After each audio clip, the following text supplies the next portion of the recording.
is Caroline Njoroge. Tonight, the Kilifi cult death toll has reached 90 after more bodies were exhumed, including that of a child found in one grave in the Shakahola forest. 17 bodies were exhumed today, with the number of those rescued hitting 34. Interior CS Professor Kithure Kindiki toured the area and declared it a crime scene. As he revealed, the government is investigating another suspected cult leader in the same Kilifi county who's going by the name Pastor Ezekiel and who's said to be using religion to dupe Kenyans. KTN's Daniel Kariuki has more.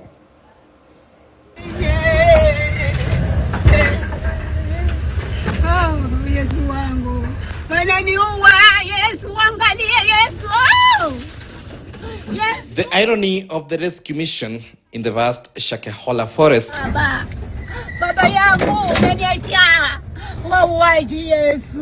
While the rescue team finds it noble and necessary to rescue this emaciated old woman from the effects of forced starvation, on her part, she feels the mission of those surrounding her is demonic.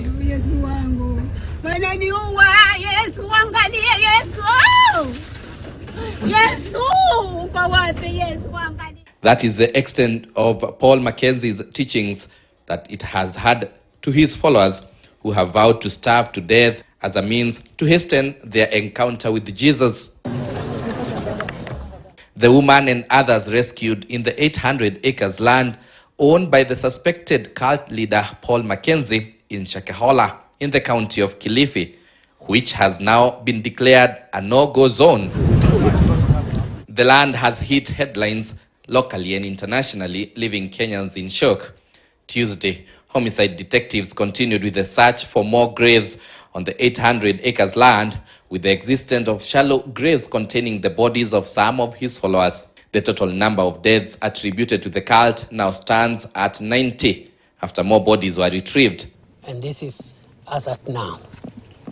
The process continues for the rest of the day, and we don't know how many more graves, how many more bodies we are likely to discover.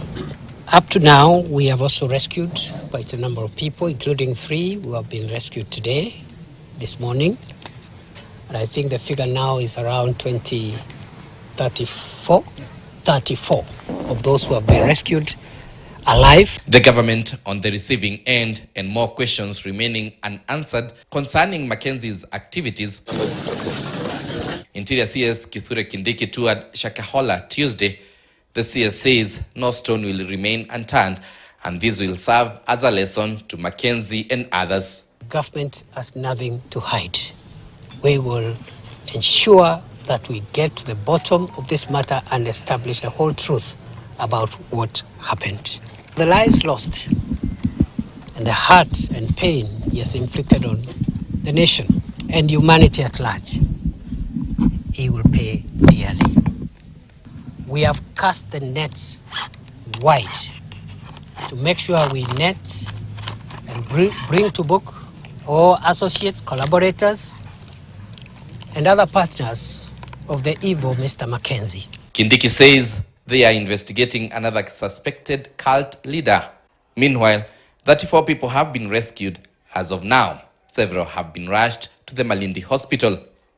Of the bodies found on Tuesday, 5 were found buried on one grave, while the other 5 were at separate sites. This is a clear example of misuse of the fundamental right to the freedom of worship and of religion, which is guaranteed by the constitution of our country and the laws of our country. Mackenzie, the leader of Good News International Church, will remain in custody for 14 days as the prosecution completes investigations. The case will be mentioned on 2nd May, even as homicide detectives continue searching for more graves. Daniel Kariuki, KTN News. And as more bodies continue to be exhumed from the Shakahola forest, so are more